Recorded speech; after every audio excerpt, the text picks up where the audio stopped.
जी नमस्कार साथियों, good afternoon प्यारे दोस्तों, जय हिंद, वंदे मातरम, राधे राधे। फ्रेंड्स, आज की वीडियो में अपन बात करने वाले हैं भौतिक भूगोल फिजिकल ज्योग्राफी के वस्तुनिष्ठ प्रश्न और उसके उत्तर भी मैं लेकर आया हूं। ऑब्जेक्टिव क्वेश्चन शेखावाटी यूनिवर्सिटी में आप सबको पता है कि आपके ऑब्जेक्टिव क्वेश्चन आने वाले हैं और नोटिस में भी फाइनली कर दिया है कि ऑब्जेक्टिव क्वेश्चन आने वाले हैं। तो सबसे पहले आपका जो सिलेबस दे रखा है उसमें देख लेते हैं कि कितने का पेपर रहने वाला है ये फिजिकल ज्योग्राफी का। उसके बाद में जो क्वेश्चन मैं लेकर आया हूँ सब पर अपन डिस्कस करेंगे, आंसर भी मैं देने वाला हूँ। तो यदि चैनल पर नए हो तो चैनल को सब्सक्राइब करो, बेल आइकन को प्रेस करो, क्योंकि इस प्रकार की वीडियो इसी चैनल पर आपको मिलेगी क्योंकि बीए से रिलेटेड है। ठीक है, तो मैं सबसे पहले सिलेबस के अनुसार दिखा देता हूँ आपको। ये ऊपर दिख रहा है आपको, पंडित दीनदयाल उपाध्याय शेखावाटी यूनिवर्सिटी सीकर। ठीक है, तो यहाँ पर आपको पेपर जो फिजिकल ज्योग्राफी का जो आपके सामने पेपर दिख रहा है ये यहाँ पर है ना थ्योरेटिकल बोल रखा है। ये आपकी जो ऑफिशियल साइट है उससे डाउनलोड किया गया है। ठीक है, तो ये सिलेबस डाला था। अब ऑब्जेक्टिव क्वेश्चन पूछ रहे हैं, बोला जा रहा है। अब ऑब्जेक्टिव क्वेश्चन के लिए बोला जा रहा है, वैसे अपन को पता होना चाहिए कि 3 घंटे का पेपर रहने वाला है। 100 अंकों का ये आपका पेपर रहेगा, जिसमें से पास मार्किंग आपको 40 अंक लाने अनिवार्य है। ठीक है, वैसे आपके नोटिस में बोला था कि 60 क्वेश्चन आपके ऑब्जेक्टिव क्वेश्चन डाले जाएंगे, जिसमें से अपन को 50 के अंकों के क्वेश्चन करना अनिवार्य है। ठीक है, तो ये पूरा का पूरा सिलेबस है, इस पर मैंने वीडियो बना दी थी। पूरा सिलेबस आपका थ्योरेटिकल दे रखा है, विस्तार से दे रखा है। तो अब यूनिवर्सिटी ने ऑब्जेक्टिव क्वेश्चन डाला है तो उसी के अनुसार अपन को पढ़ लेते हैं। ठीक है, आपके पास में यदि थ्योरेटिकल सीरीज है या और कुछ है तो उसके माध्यम से आप पढ़ सकते हो, क्योंकि थ्योरेटिकल जो आप पढ़ोगे, विस्तार से जो पढ़ोगे उसी में से वो ऑब्जेक्टिव क्वेश्चन बना के देगा। आज अपन 50 क्वेश्चन मैं ऐसे लेकर आया हूं जो आने की संभावना है। मैंने आंसर छुपा लिए हैं इसके, मैं आंसर आपको बताते चलूंगा ताकि जो वीडियो है उसमें यानी इंटरेस्टिंग बनी रहे। ठीक है, पहले आंसर बता देंगे तो सही नहीं लगता। और इसकी यदि आप पीडीएफ लेना चाहते हो तो जो हमारा टेलीग्राम ग्रुप है उसको ज्वाइन करना ना भूले, क्योंकि वहाँ पर बहुत सारे स्टूडेंट जुड़े होते हैं और नोट्स भी आपको मिल जाती हैं और सूचना भी।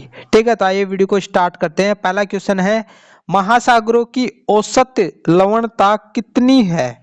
ठीक है, लवणता क्या होती है? नमक की मात्रा।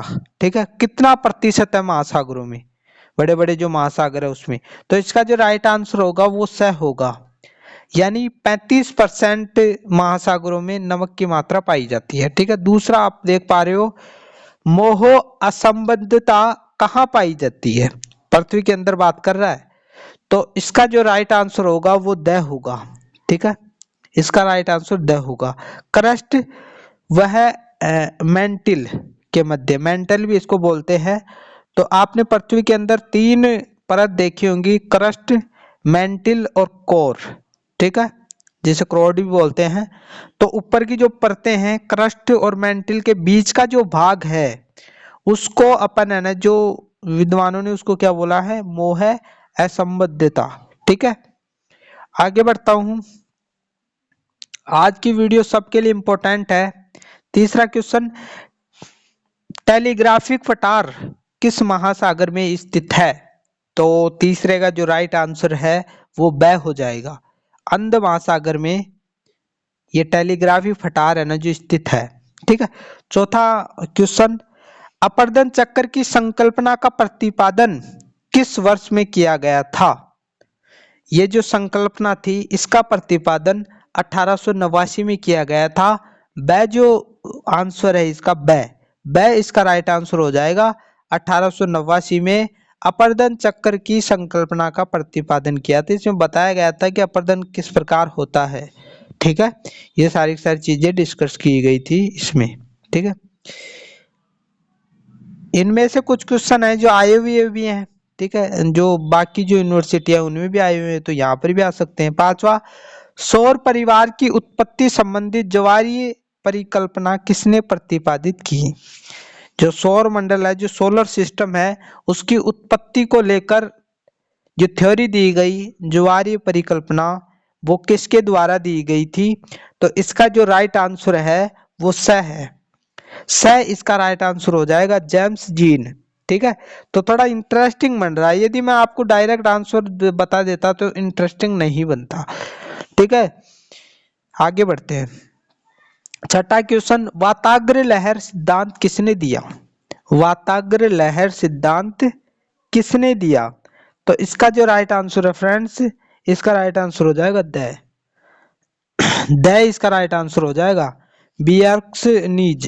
ठीक है, सातवां क्वेश्चन है, निम्न में से कौन सी स्थलाकृति गारा स्थलाकृति कहलाती है? इसमें से कौन सी स्थलाकृति गारा स्थलाकृति के नाम से जानी जाती है? तो इसका राइट आंसर आपके सामने ब मशरूम रॉक। रॉक का मतलब क्या होता है? चट्टान। ठीक है, तो मशरूम रॉक जो होती है वो गारा स्थलाकृति के नाम से जाना जाती है। आठवां है, हरिकेन कहाँ उत्पन्न होते हैं? तो फ्रेंड्स इसका जो राइट आंसर है वो इसका राइट आंसर हो जाएगा, मैक्सिको की खाड़ी में। ये हरिकेन जो आप देख पा रहे हो वो मैक्सिको की खाड़ी में पाए जाते हैं। मैक्सिको कहाँ है? नॉर्थ अमेरिका में है मैक्सिको। ठीक है, तो यहाँ तक आपको बातें क्लियर हो रही होंगी। यदि वीडियो अच्छा लग रहा है तो लाइक करो वीडियो को, ताकि मैं आगे भी इस प्रकार की वीडियो बनाऊं। प्लूटो की खोज किसने की? तो इसका जो राइट आंसर होगा, प्लूटो की खोज राइट आंसर है स। टॉम्बो ने प्लूटो की खोज की थी। ठीक है, प्लूटो एक बोना ग्रह था ना, उसकी खोज किसने की? टॉम्बो ने। 10वां क्वेश्चन है, कौन सी नदियां अरल सागर में गिरती हैं? तो इसका जो राइट आंसर होगा वो इसका राइट आंसर हो जाएगा, आमू दरिया, सर दरिया ये नदी है, तो ये अरल सागर में जाकर गिरती है। तो यहाँ तक क्लियर हो गया होगा। 11वां क्वेश्चन, स्ट्राम्बोली स्थलाकृति संबंधित है? तो 11वें का जो राइट आंसर होगा वो ब होगा, यानी समुद्री जल से संबंधित है स्ट्राम्बोली आकृति। समुद्री जल में जो आकृतियां बन जाती हैं उन्हें समुद्री स्थलाकृतियां बोला जाता है। ठीक है, इससे संबंधित ही है, समुद्र में बनती है ये, इसलिए। इसके बाद में अगले प्रश्न पर ले चलता हूं आपको। 12वां क्वेश्चन, समुद्र में सर्वाधिक स्थलजात निक्षेप कहाँ पाए जाते हैं? तो इसका जो राइट आंसर है इसका राइट आंसर हो जाएगा, महाद्वीपीय मग्न तट। महाद्वीप जो होते हैं उनके जो किनारे होते हैं वहां पर ये जो स्थल जात निक्षेप पाए जाते हैं, जमाव पाया जाता है। ठीक है, 13वां क्वेश्चन आपके सामने दिख रहा है, एक देशांतर पर दो समुद्री ज्वार के मध्य का समय अंतराल क्या होता है? तो इसका जो राइट आंसर है फ्रेंड्स, इसका राइट आंसर हो जाएगा 12 घंटे 26 मिनट लगते हैं। ठीक है, तो थोड़ा मैं आगे बढ़ाता हूं ताकि आपको सही दिख पाए। ठीक है, 14वां क्वेश्चन है, कौन सी स्थानीय गर्म हवा लोगों को उमस भरे मौसम से राहत दिलवाने के कारण डॉक्टर हवा कहलाती है? ठीक है, ये लोगों के लिए सही है, ये रोगों का इलाज करती है, ये एक ऐसी हवा है। ठीक है, तो इसका जो राइट आंसर होगा वो द होगा, इसका राइट आंसर। हरमट जो हवा होती है वो डॉक्टर हवा है। ठीक है, 15वां, अंतर तारक दूल परिकल्पना का प्रतिपादन किया। ये जो अंतर तारक दूल जो परिकल्पना है वो किसने दी थी? तो इसका जो राइट आंसर होगा वो इसका राइट आंसर हो जाएगा, ओटो शिमन ने इस परिकल्पना का प्रतिपादन किया था। ठीक है, आगे बढ़ता हूं। वीडियो आज आपके काम की है, वीडियो को स्किप करके जाओगे तो कुछ भी नहीं सीख पाओगे। चट्टानों में दरार उत्पन्न होने के बाद जब पार्श्व एक दूसरे की ओर खिसकते हैं तो जिस ब्रंश का निर्माण होता है वह है। तो इसका जो राइट आंसर हो जाएगा इसका राइट आंसर हो जाएगा, सामान्य ब्रंश का निर्माण होता है। 17वां क्वेश्चन है, निम्न में से कौन सी क्रिया रासायनिक अपक्षय से संबंधित है? ठीक है, तो इसका जो राइट आंसर होगा वो है सिलिका पृथक्करण इसका राइट आंसर हो जाएगा 18वां। महासागरीय धारा जो अंध महासागर से संबंधित नहीं है वह है महासागरीय, इनमें से कौन सी धारा है जो अंध महासागर से संबंधित नहीं है? तो इसका अपन का राइट आंसर हो जाएगा द क्यूरोसियो धारा।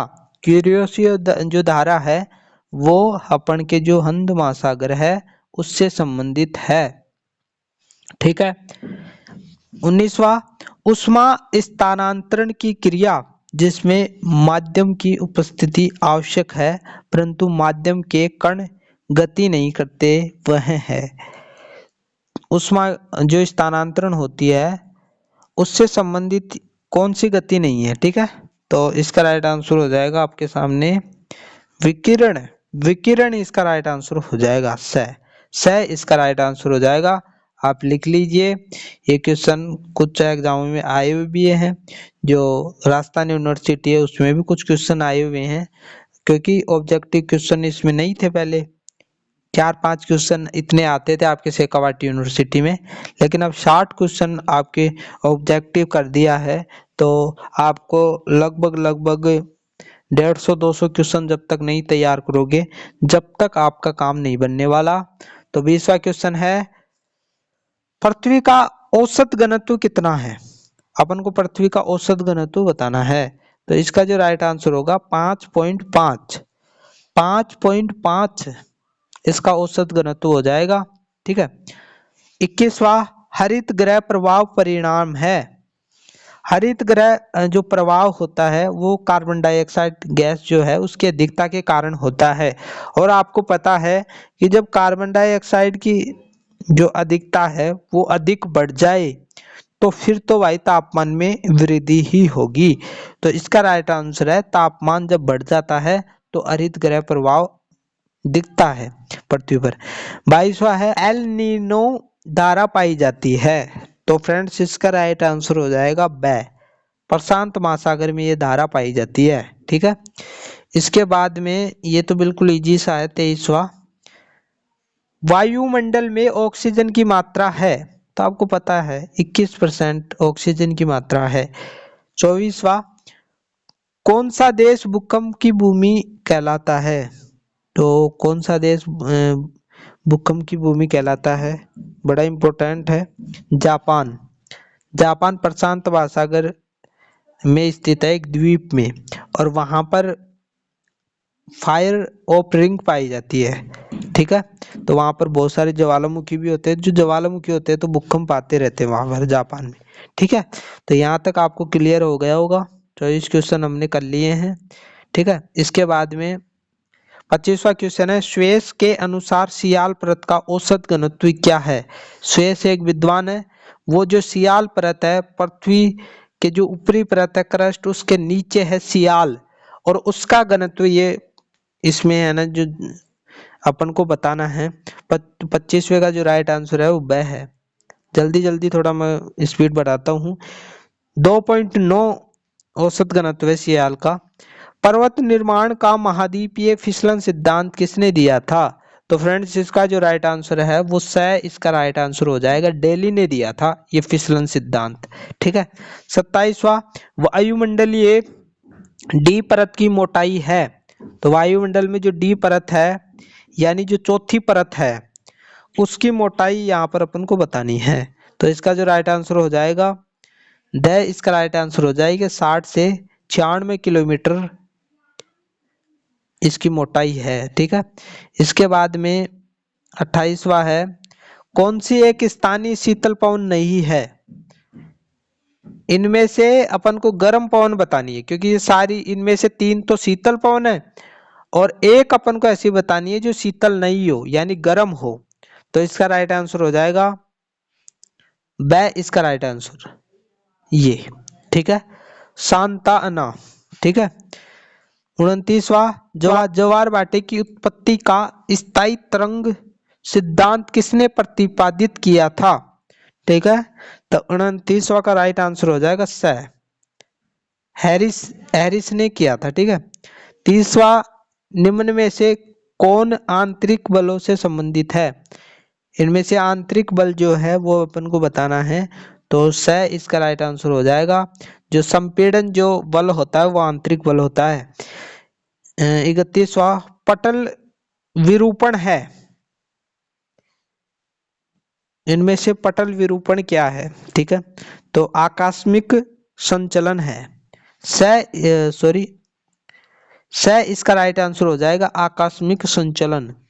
ठीक है, इसके बाद में 32वां महाद्वीपों एवं महासागरों के बड़े क्षेत्र पर वर्ष भर चलने वाली पवनें कहलाती हैं। तो इसका जो राइट आंसर है वो इसका राइट आंसर हो जाएगा, ग्रही पवनें कहलाती हैं। ठीक है, तो 32 का ये आंसर हो जाएगा। 33वां निम्न में से महासागरीय लवणता को प्रभावित करने वाला कारण नहीं है। यानी महासागर में जो लवणता होती है वो किसके कारण आती है, ये तो पता होना चाहिए आपको। किसके कारण नहीं आती है वो अपन को इसमें बताना है। तो इसका राइट आंसर है सागरीय वनस्पति। सागरीय वनस्पति लवणता का कारण नहीं है, बाकी है वाष्पीकरण, सागरीय जल का संचलन, वर्षण, ये तीनों के तीनों लवणता को बढ़ाते हैं, लेकिन सागरीय वनस्पति नहीं बढ़ाती है। ठीक है, 34वां निम्न में से भूमिगत जल की निक्षेपणात्मक स्थलाकृति नहीं है। तो इसका जो राइट आंसर है वो लेपिज। लेपिज इसका राइट आंसर है। ठीक है, 35वां निम्नलिखित में से कौन सी चट्टान अवसादी नहीं है? कौन सी चट्टान इसमें अवसादी नहीं है? तो इसका राइट आंसर हो जाएगा ए इसका राइट आंसर हो जाएगा, स्लेट। ठीक है, 36वां बायज बेल्ट का नियम संबंधित है। किससे संबंधित है ये संबंधित है से हवा की दिशा से, हवा की दिशा से संबंधित है। 37वां वर्तमान में कौन सा युग चल रहा है? वर्तमान में कौन सा युग चल रहा है? तो इसका जो राइट आंसर होगा वो होगा होलीसीन शक चल रहा है। ठीक है, इसके बाद में 38वां ओलिगोट्रोफिक शब्द प्रयोग में लाया जाता है। ठीक है, तो कब प्रयोग में लाया जाता है? तो इसका राइट आंसर हो जाएगा अप्रदूषित जो झील होती है ना उसके लिए ये जो शब्द है वो काम में लिया जाता है। ठीक है, जो प्रदूषित नहीं हो वो झील जो साफ हो। पृथ्वी की उत्पत्ति के संबंध में यह कथन न आदि का लक्षण है न भविष्य की आशा, किसने कहा था? ये कहा था आपके जेम्स हटन ने। तो ये हो जाएगा इसका राइट आंसर, जेम्स हटन ने ये वाक्य बोला था। इसके बाद में चलता हूं 40वां क्वेश्चन। हमारे 10 क्वेश्चन और बाकी रह गए हैं। महासागरीय जल में किस तत्व की मात्रा सर्वाधिक होती है? सबसे ज्यादा इन चारों में से किस तत्व की मात्रा सबसे ज्यादा होती है? तो इसका राइट आंसर हो जाएगा क्लोरीन। क्लोरीन की मात्रा महासागरों में ज्यादा होती है। इसके बाद में कौन सी धारा मानसून को प्रभावित करती है? इनमें से कौन सी धारा मानसून को प्रभावित करती है? तो अल नीनो की धारा, अल नीनो की धारा है ना जो प्रभावित करती है मानसून को। इसके बाद में 42वां क्वेश्चन, अल्फ्रेड वेगनर थे भूगर्भवेत्ता थे, क्योंकि अपन है ना जो भूमि की बात कर रहे हैं, यानी भूगोल में है ना जो भूमि की ज्यादा बात की जाती है तो भूगर्भवेत्ता ही है। ठीक है, इसके बाद में भूकंप की तीव्रता मापी जाती है। इनमें से किसके द्वारा भूकंप की तीव्रता मापी जाती है? तो इसका राइट आंसर हो जाएगा रिएक्टर स्केल के द्वारा। 44वां स्केल यदि पूछे तो रिएक्टर स्केल, और पैमाना पूछे तो आप सिस्मोग्राफ के द्वारा भी भूकंप को मापा जाता है। ठीक है, 44वां सर्क स्थलाकृति संबंधित है। तो 44 का राइट आंसर हो जाएगा हिमानी। जो बर्फ की जो नदियां होती है ना उनके अंदर ये स्थलाकृति बनती है हिमानी, यानी हिम की जो नदियां होती हैं उनमें ये आकृति बनती है। तापमान की सामान्य पतन दर है। ठीक है, तो इसका राइट आंसर इसका राइट आंसर हो जाएगा 6.5 डिग्री सेंटीग्रेड प्रति 100 मीटर पर, यानी 100 मीटर का मतलब 1 किलोमीटर ऊपर जाते हैं तो 6.5 डिग्री सेंटीग्रेड तापमान में कमी आती है। ठीक है, पतन दर का मतलब कमी आना। 46वां, ठंडी पवन है। इनमें से अपन को ठंडी पवन बतानी है, क्योंकि आपको पता है 2 प्रकार की पवनें होती हैं, गर्म पवन और ठंडी पवन। तो स इसका राइट आंसर हो जाएगा, ब्लिजार्ड। ठीक है। 47वां, प्रवाल वित्तियों की उत्पत्ति के हिमनद नियंत्रण सिद्धांत के प्रतिपादक थे। तो यहाँ पर इसका राइट आंसर हो जाएगा आपका, ये जो दिल्ली थे ना, ये इसके प्रतिपादक थे। ठीक है, दिल्ली। इसके बाद में जेट स्ट्रीम है, मानसून पवन है या नदी है या पछुआ पवन या समुद्री धारा है। तो इसका राइट आंसर हो जाएगा पछुआ पवन है। ठीक है, सही इसका राइट आंसर हो जाएगा, पछुआ पवन है। इसके बाद में यहाँ पर 49वां क्वेश्चन, रिफ्ट घाटी निर्मित होती है। रिफ्ट घाटी किसके कारण निर्मित होती है ये बताना अपन को। तो भ्रंश क्रिया से होती है। फियोर्ड स्थलाकृति संबंधित है। फियोर्ड स्थलाकृति किससे संबंधित है, तो हिमनद के जो बर्फीले इलाके होते हैं वहां पर ये स्थलाकृति बनती है, बहुत सारी स्थलाकृतियां बनती हैं वहां पर। तो फ्रेंड्स आज अपन 50 क्वेश्चन देखे। चैनल को सब्सक्राइब करके रखो, अगली वीडियो में 50 क्वेश्चन और लेकर आऊंगा ताकि आपको थोड़ी हेल्प हो सके। चैनल को सब्सक्राइब नहीं करोगे, बेल आइकन को नहीं दबाओगे तो आगे जो मैं वीडियो डालूंगा वो आप तक नहीं पहुंच पाएगी। तो चैनल को सब्सक्राइब करके रखो, बेल आइकन को दबा के रखो, क्योंकि आगे की जो सब्जेक्ट हैं हिस्ट्री ज्योग्राफी इनकी भी मैं डालने वाला हूँ खुद बनाकर। तो मिलते हैं एक नई वीडियो के साथ। आशा करता हूँ वीडियो आपको अच्छी लगी होगी। वीडियो अच्छी लगी हो तो कमेंट करना ना भूले, ताकि मैं आपके विचार जान सकूँ कि आप किस समस्या से पीड़ित है और क्या चाहते हैं। ठीक है, मिलते हैं नई वीडियो के साथ, तब तक के लिए थैंक यू।